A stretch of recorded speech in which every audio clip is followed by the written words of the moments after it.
Throughout the history of feudal Japan, many unique weapons are known to have been used. From swords like the tachi and katana, spears and polearms like the yari and naginata, and bows such as the yumi. Each exists with their own individual style and history, but also accompanied with their own diverse form of martial art attached to them. Yet one such extremely significant weapon of medieval Japan that often gets overlooked is that of the gun. Matchlock firearms brought to the country by foreigners from the West. Introduced to Japan during a time of great chaos, the Sengoku Jidai, when samurai clans all across the land were fighting in bitter power struggles for regional dominance. The arrival and rise of the gun would truly come to shape Japan's future as the country unified itself and came into a new age of peace by the early 1600s. Commonly known as Tanegashima, firearms named after the island at which Europeans first landed. In time, through their spread and eventual mass production throughout the country, they would come to be widely known by two more different names, Teppo and Hinawaju, which literally translates to mean fire rope gun. For a time, the warring clans of Japan would use them sporadically throughout their conflicts, not yet coming to fully grasp their potential. Finally, by 1575, at the Battle of Nagashino, through the innovation of the man who would come to be known as the first of Japan's three great unifiers, Oda Nobunaga, the country would truly come to see their devastating importance on the battlefield. And although Teppo largely found their way into the hands of common foot soldiers known as ashigaru, their usage by members of the samurai warrior class is not to be understated, as the samurai themselves became extremely appreciative of their prized weaponry, forming a unique style of martial art around the usage of the gun, known as hojutsu. Like many of the traditional Japanese martial arts of old that continue to live on to this day, the practice and demonstration of hojutsu has continued on all across the country. Yet there may not be a more significant center for the continued legacy of gunnery in Japan than in the city of Matsumoto, home to the renowned Matsumoto Gun Corps. It is here I want to introduce you to Matt Okuhara, who runs an amazing channel here on YouTube known as Gun Samurai. Minasan konnichiwa. My name's Matt Okuhara. I'm a member of the castle shooting team based here at the Matsumoto Castle Gun Corps.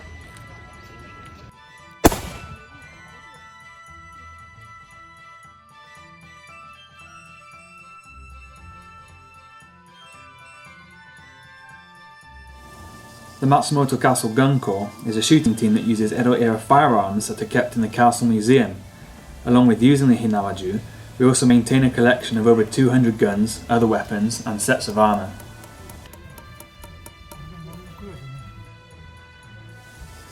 The matchlock style of gun arrived in Japan in 1543 and changed the application of warfare on the battlefield very quickly. Within around 30 years, they were a major component of the order of battle of most forces in feudal Japan and were used heavily in battles across the country, such as Uedahara, Tanegashima, and of course, the Battle of Nagashino. The impact of firearms was so great that fortresses like Matsumoto were built with gunnery in mind. The castle keep alone, for example, has over 150 firing positions, an armoury, and a powder magazine. Some castles even had lead floors, so that if ammunition started to run low, you could dig up a few tiles and melt yourself a few more bullets. But let's talk briefly about setting up for battle. Assuming the engagement was not a spontaneous one, the careful deployment of matchlock armed troops with supporting forces was a major part of battle strategy. But these kinds of guns had a major drawback, and that was the loading time. Even an experienced gunner, under the stress of battle, could take up to 30 seconds to reload their firearm. For this reason, gunnery was not usually done as an individual, but as part of a teppotai, which is the name for a gunnery unit.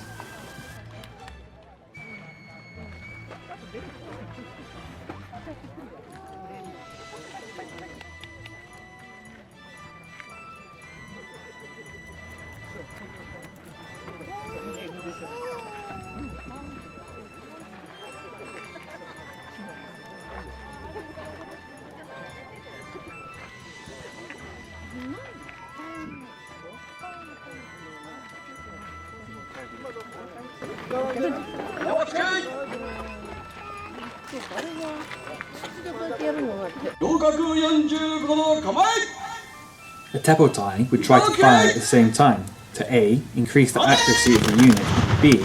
increase the damage caused by the volley.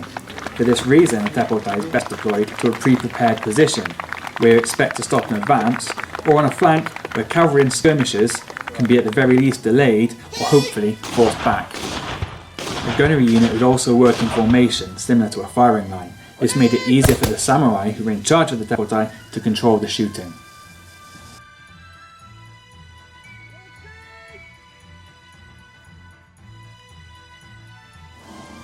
It was important to get the fire control correct, as firing too quickly will not only use up the powder and ammunition, but it will also heat the guns up to the point where they can no longer be used. Some cheaper hinawaju were jokingly referred to as noodle guns, because the barrels bent if they got too hot from sustained fire. Because of this, the whole unit would not always shoot at once. Although it was down to the tactical decision of the commander and then perception of the threat they faced, rotating fire was a tactic often employed in creating sustained fire. In addition to not consuming the ammunition too quickly, it did not heat the guns up to the point where they could not be used. Whilst one rank fires, the second and third ranks prepare to shoot, as seen in this clip. After shooting, the first rank will withdraw to the rear and the next rank will move up.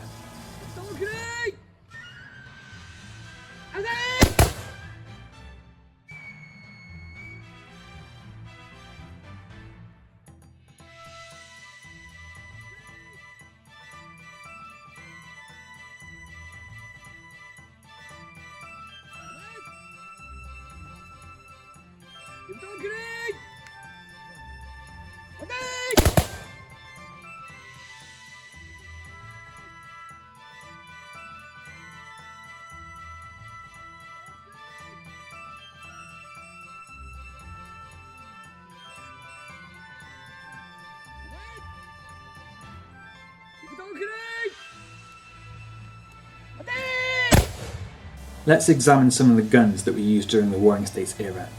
Pistols were known as tanzutsu, and although large caliber, their short range and long loading time made them impractical for battlefield use. They were sometimes used by mountain samurai, but were mostly seen as status symbols. The standard ashigaru was armed with a mass-produced banzutsu, which means numbered gun. The guns were issued and controlled by serial numbers and as such became known as banzutsu.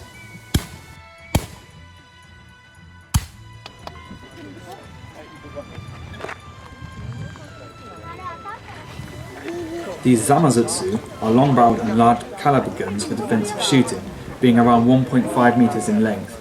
They needed a crew of 2 to fire. The examples in this video have a caliber of 14.5 millimeters, so that's slightly larger than the modern 50 cal, which is a 12.7 millimeter gun. They were ideal for shooting from defensive locations such as castles.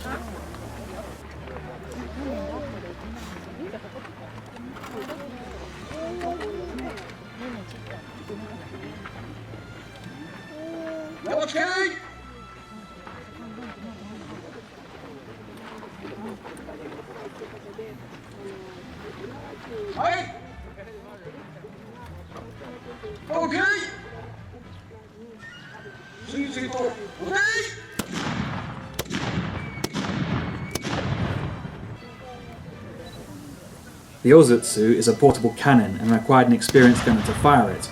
Although sometimes found in the hands of ashigaru, it was normally down to a samurai gunner to operate this type of weapon.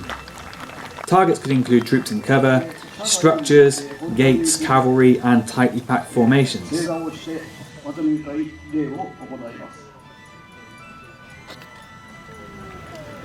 Of course, one of the overlooked parts of warfare is the repair and maintenance of equipment.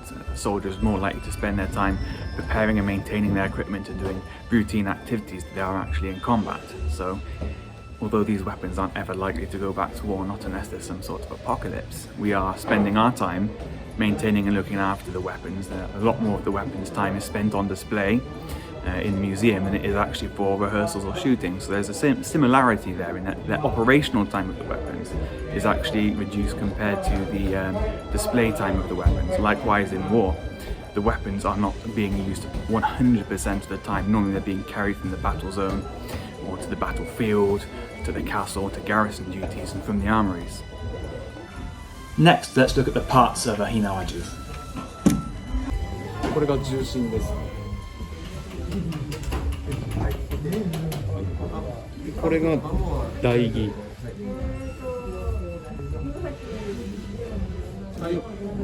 こっちからいきますね。これが、現代で言うと安全金です。これが引き金。で、火ばさみになります。